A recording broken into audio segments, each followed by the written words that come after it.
ลัคนาราศีมิถุนนิยามของดาวจรในเดือนมีนาคมให้ไว้ว่าโชคอยู่บนฟ้าเทวดามาชุมนุมดูจากดาวที่โคจรในตำแหน่งใดบ้างในราศีจักร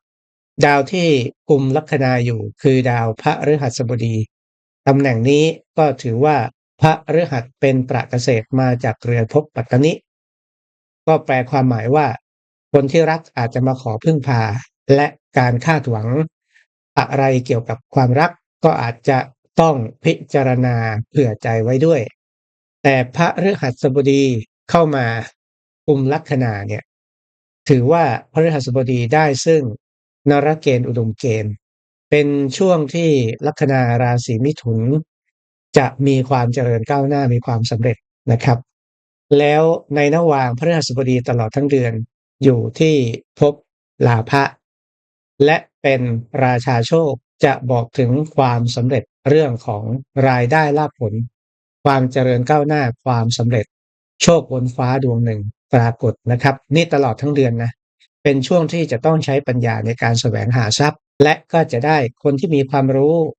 คอยเกื้อหนุนสนับสนุนแต่บางทีก็อาจจะหมายถึงคนที่รักด้วยนะครับหรืออาจจะเป็นหุ้นส่วนด้วยก็ได้ในเรือนภพสุภะมีดาวมารุมมาตุ้มกันอยู่หลายดวง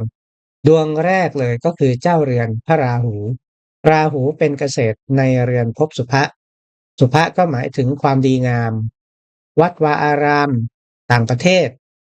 ผู้หลักผู้ใหญ่พ่อแม่ครูบาอาจารย์ที่อยู่อาศัยเป็นความเจริญความสำเร็จความสมหวังเมื่อดาวเป็นเกษตรแบบเนี้ยก็จะหมายถึงมีที่พึ่งพาอาศัยมีความเจริญก้าวหน้าและก็มีโอกาสได้ไปอยู่ต่างประเทศเดินทางไกลไปต่างถิ่นแล้วก็มีดาวอาทิตย์โคจรร่วมด้วยแต่ว่า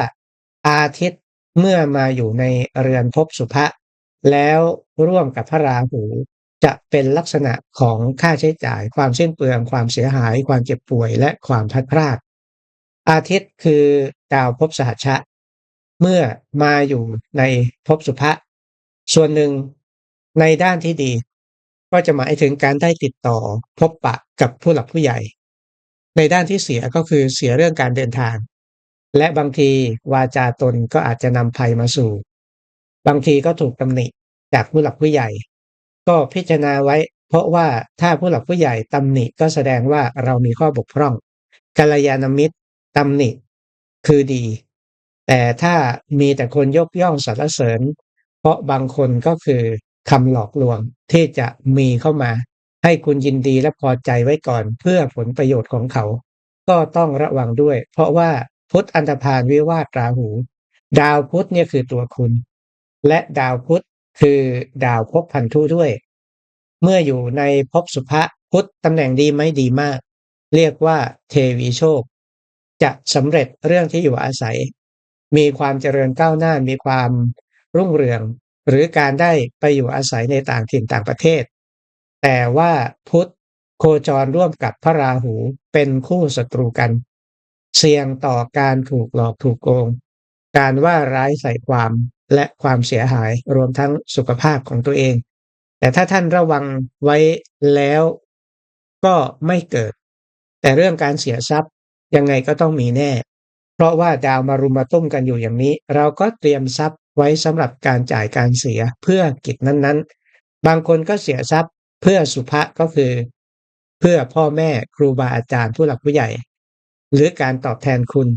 บางคนก็เสียทรัพย์เพราะการเดินทางไกลไปต่างถิ่นบางคนก็เสียทรัพย์ชำระค่าที่อยู่อาศัยบางคนก็อาจจะได้ไปต่างประเทศก็มีเรื่องจ่ายอยู่แล้วเพื่อที่จะให้สมหวังในแต่ละเรื่องแต่มันจะจ่ายมากผิดปกติกว่าทุกๆเดือนแล้วก็จะมีดาวอังคารโคจรเข้ามาร่วมในวันที่23กุมภาพันธ์แล้วอังคารเนี่ยก็จะอยู่ที่ราศีกุมไปจนถึงช่วงวันที่2เมษายนอังคารกับอาทิตย์โคจรร่วมกันมักมีเรื่องไม่คาดคิดเรื่องเร่งรีบเรื่องที่ทำให้ตกอกตกใจและเมื่อลมมาต้องกับไฟบางทีก็อาจจะ ก่อความเสียหายให้ได้ถ้าคุณประมาทพลั้งเผลออังคารร่วมกับราหูเป็นดาวคู่ธาตุลม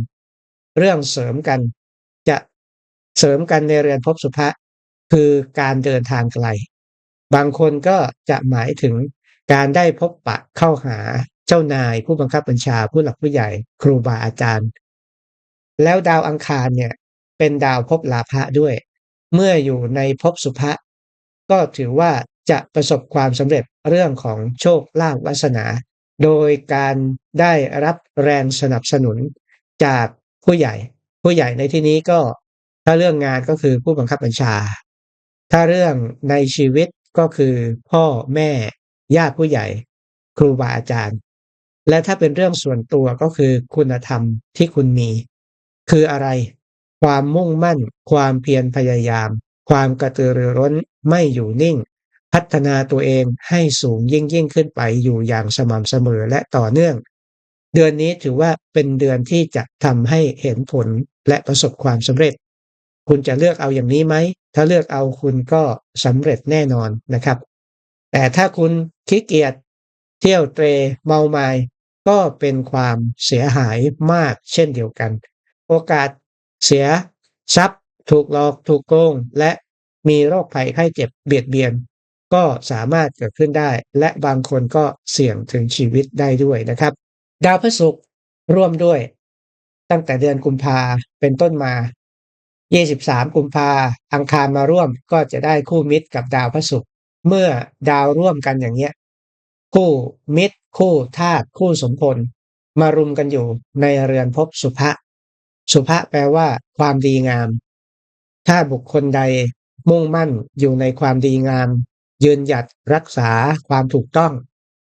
ก็เป็นช่วงที่จะมีความเจริญก้าวหน้าสำเร็จเป็นอย่างมาก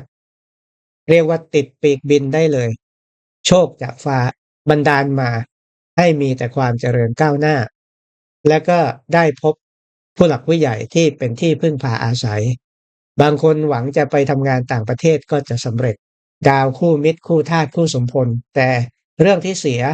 ก็ดังกล่าวตรงที่ว่าก็เป็นช่วงที่อาทิตย์เป็นประอาทิตย์อับแสงการที่อาทิตย์อับแสงเนี่ยก็จะหมายความว่าความท้อแท้ถดถอย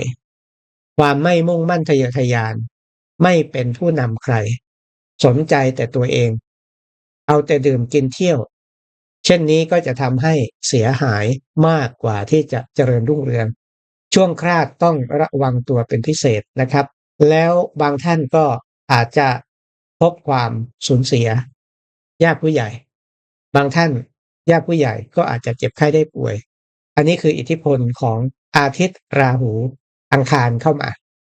และที่สำคัญสุขภาพตัวเองก็ต้องดูแลด้วยนะครับแต่ถ้าดูแลดีแล้วบางอย่างมิอาจห้ามได้ก็เป็นเรื่องของไตรลักษณ์เพียงแต่ว่าเราก็เตรียมความพร้อมในทุกเรื่องก็จะผ่านไปได้สิ่งที่ต้องระวังเพิ่มเติมก็คือเรื่องของวาจาเมื่อดาวพุธอันธพาลวิวาทราหูและโคจรวิกลคตินับตั้งแต่วันที่10เดือนมีนาคมเป็นต้นไปไปจนถึงวันที่11เมษายนเลยนะครับแล้วอังคารเข้ามาร่วมด้วยเนี่ยจะเป็นลักษณะการพูดจาที่รุนแรงนักเลงไม่เกรงกลัวใครก็จะนำภัยมาสู่โดยเฉพาะการไม่รู้จักกาลเทศะการไม่รู้จักที่ต่ำที่สูงจาบจ้วงผู้ที่ควรเคารพบูชาก็จะนำภัยมาสู่ตนถ้าเห็นว่ามันเป็นภัยก็ควรที่จะระงับเรื่องของวาจาไม่ใช่แค่วาจานิ้วพิมพ์คอมเมนต์อะไรต่างๆหรือจะแชร์ต่อเรื่องที่ไม่ดีจาบจ้วงคนอื่นตัวเองก็จะได้ประสบภัยนั้นด้วยจะต้องโทษจากผู้ที่เป็นใหญ่เพราะตัวเองทำผิดดังนั้นจึงต้องพิจารณาเรื่องเหล่านี้ละเว้นได้ก็จะดีแต่สิ่งที่ควรมีก็คือการเข้าหาผู้หลักผู้ใหญ่ผู้ที่ควรเคารพผู้ที่ควรบูชาจะเป็นมงคลแก่ตัวเองในช่วงนี้ก็ถือว่าเป็นโอกาสที่จะประสบความสำเร็จถ้าหากว่าท่านใดเคยได้รับพรจากพระพรที่บอกว่าสัพพิติโยนั่นก็คืออำนวยพรให้หายจากโรคภัยไข้เจ็บสิ่งไม่ดีทั้งหลาย แต่ก็จะมีคำสอนเพิ่มเติมว่าอภิวาทนสีลิสนิจจังวุธาปจายโนจัตตารโอธรรมาวัฏันติอายุวันโนสุขังพลังนี่เป็นพระพุทธพจน์อยู่ในขุททกนิกายธรรมบทพระสุตตันตปิฎกพระพุทธเจ้าก็เทศสอนบรรดาภิกษุและก็ญาติของอายุวัฒนกุมารว่าผู้ที่มีปกติกราบไหว้แสดงตนต่อผู้มีวัยกว่าทั้งวัยวุฒินะทั้งวัยก็คืออายุตามเหมาะสมตามวงตระกูลผู้นั้นก็จะเจริญด้วยจตุรพิธพรชัยทั้ง4ประการคืออายุมีอายุที่ยืนสะดวกราบรื่นวรรณะคำยกย่องสรรเสริญผิวพรรณผุดผ่องใสยศตำแหน่งสุขะมีความสุขพละมีเรี่ยวแรงมีกำลังในการประกอบอาชีพการงานทั้งพลังกายและพลังใจเพราะฉะนั้นอัปปจายนะคือความอ่อนน้อมถ่อมตนต่อผู้หลักผู้ใหญ่เป็นบุญกริยาวัตถุข้อหนึ่งด้วยจึงควรบำเพ็ญกันในช่วงนี้ท่านก็จะมีแต่ความเจริญตรงกันข้ามผู้ใดที่ดูถูกดูหมิ่นพ่อแม่ครูบาอาจารย์ผู้ที่มีพระคุณต่อตัวเองหรือผู้ที่ควรเคารพบูชาแต่ไปจับจ้วงก็จะได้รับวิบากกรรมนั้นทันทีเช่นเดียวกันนะครับก็เลือกเอาว่าคุณจะเดินทางดำเนินไปในแบบไหนอย่างน้อยก็คือการให้เกียรติตัวเองในการพัฒนาเพื่อความเจริญก้าวหน้าของตัวเองวันที่2ดาวพระศุกร์จะย้ายเข้าสู่ภพกัมมะนะครับแล้วก็ศุกร์เป็นมหาอุดเมื่อศุกร์มหาอุดเช่นนี้จะบอกถึงตำแหน่งแห่งหนบางคนก็คือตำแหน่งที่เสียไปจะได้มาแล้วก็จะมีความเจริญก้าวหน้าเป็นอย่างมากถือว่าพระศุกร์ให้คุณต่อดวงชะตาศุกร์ก็เพ็ญด้วยนะครับแต่วันที่15อาทิตย์จะมาร่วมด้วยอาทิตย์มีกำลังขึ้นแล้ว15มีนาคมอาทิตย์เป็นอุจจาวิราชในภพกัมมะ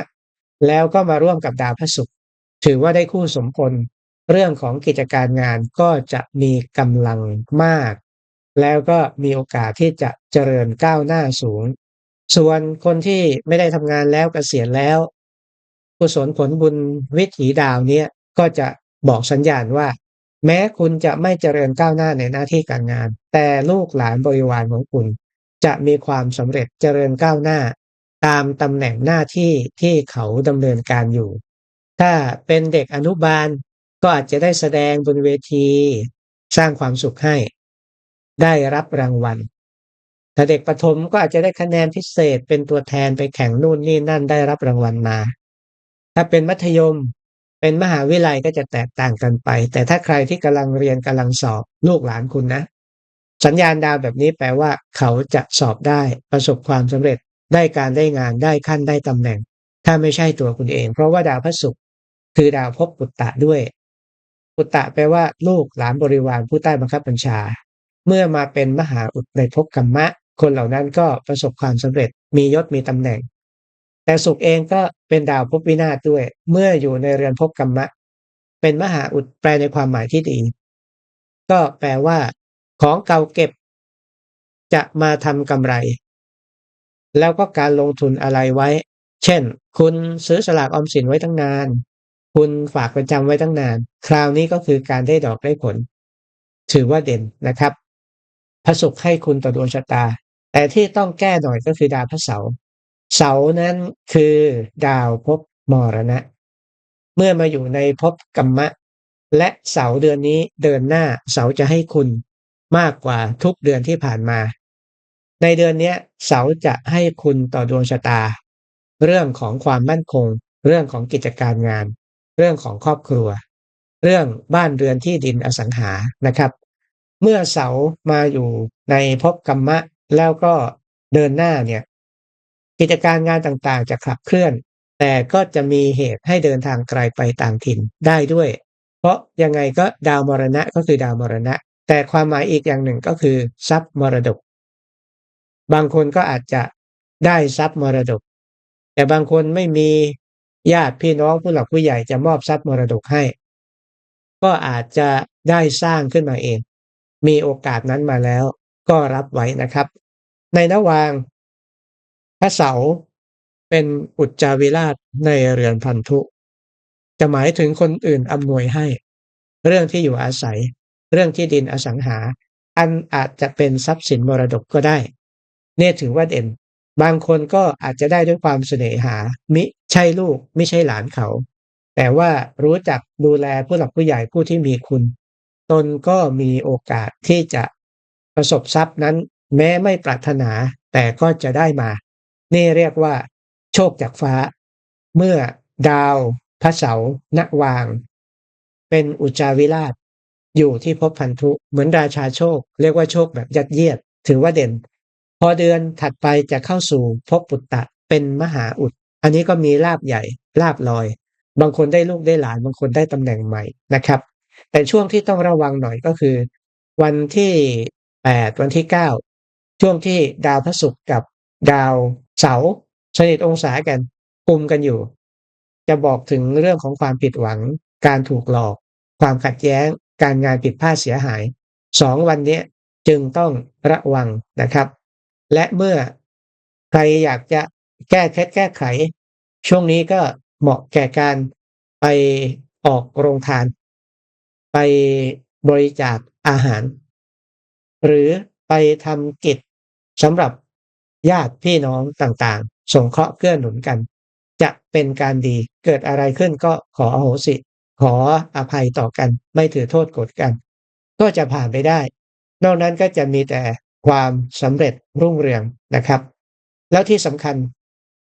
เมื่อดาวอังคารโคจรเข้าภพสุภะในฐานะดาวอังคารเป็นดาวอริ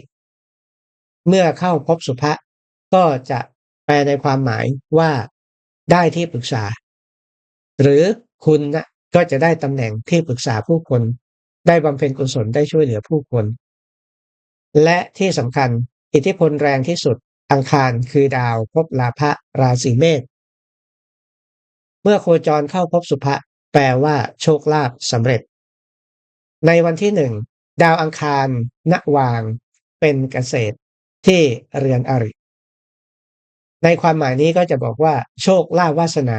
ขึ้นอยู่กับภาระหน้าที่การงานที่คุณรับผิดชอบคุณอาจจะได้เป็นที่ปรึกษาหรืออาจจะได้ทรัพย์จากคนที่เป็นที่ปรึกษาบางคนก็จะหมายถึงใบแจ้งหนี้นะครับใบแจ้งหนี้ของใคร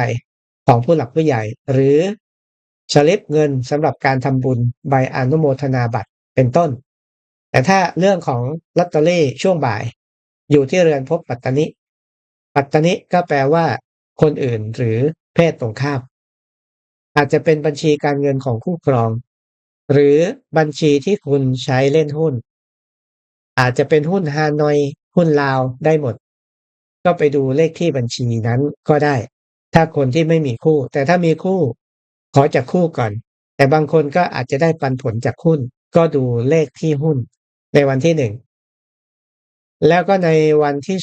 16วันที่16ก็คงจะต้องมีการพลิกแพลงกันสักนิดหนึ่งจันทร์นวางจะเกาะอยู่ที่พันธุนวางเป็นราชาโชคนะครับแต่ว่าราศีจักรนั้นเป็นตระเกษตรจึงต้องมีการพลิกแพลงแล้วจันทร์มาอยู่เรือนเสาร์ณวางเสาอยู่กับจันทร์สัญญาณนี้ก็จะบอกว่าที่ที่คุณจากมาหรือญาติที่จากไปจะให้ลาภ2กับ7อยู่แบบนี้ก็ถ้าใครได้ร่วมพิธีกรรมชาปนกิจศพก็น่าจะเกี่ยวกับคนที่ตายถ้าตรงตำแหน่งพันธุแล้วเราก็ไม่รู้ว่าเป็นญาติเชื้อสายเราหรือเปล่าก็ดูจากเลขฝาโลงก็ได้นะครับจะให้ลาภนะจะปรากฏมาเองไม่ต้องไปหาจะปรากฏมาเองจากคนป่วยคนเจ็บคนตายนะครับอันนี้โชคจากลอตเตอรี่วันที่1กับวันที่16แต่ว่าโชคจากกิจการงานจากความสำเร็จที่จะมีเข้ามาสำหรับลัคนาราศีมิถุนนั้นอาศัยความดีงามความสามารถความอ่อนน้อมถ่อมตนของตัวเองผู้หลักผู้ใหญ่จะสนับสนุนเกื้อหนุนแล้วก็จะเด่นไปเรื่อยๆเริ่มตั้งแต่วันที่1เป็นต้นไปนะครับขยับเด่นขึ้นไปเรื่อยๆแล้วก็จะเห็นผลเด่นชัดเรื่องเกี่ยวกับโชคลาภวาสนามากที่สุดก็จะเป็นช่วงที่ในระหว่างพฤหัสกับอังคารร่วมกันที่ราศีเมษวันที่21 จนไปถึงวันที่24มีนาคมถือว่าเป็นช่วงที่โชคลาภวาสนาสำเร็จโดยเฉพาะกิจการงานสิ่งใดที่ทำไว้จะไปสอบจะดำเนินกิจอันใดเพื่อความสำเร็จก็จะสำเร็จนี่คือวิถีดาว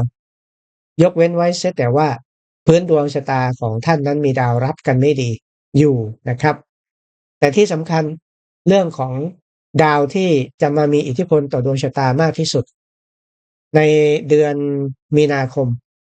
ก็จะมีดาวพระศุกร์แล้วก็ดาวพระเสาร์พอกลางเดือนก็จะมีอาทิตย์เข้ามาร่วมนี่เรียกว่าดาวลอยบนศีรษะจะมาส่องพฤติกรรมนำทางให้คุณประพฤติปฏิบัติสิ่งโน้นสิ่งนี้นะครับและส่วนใหญ่คุณจะใจบุญคุณจะสละคุณจะแบ่งปันเกื้อหนุนบุคคลอื่นมีกิจแห่งบุญเป็นสำคัญฉะนั้นเมื่อคนที่สร้างบุญก็คือสร้างคุณงามความดีด้วยวิธีการใดต่างๆนะครับมันมีหลายวิธีการที่สามารถสร้างได้ทำได้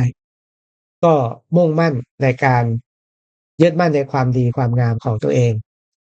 จะนำพาซึ่งลาภผลและความสำเร็จมาให้ตลอดทั้งเดือนนะครับ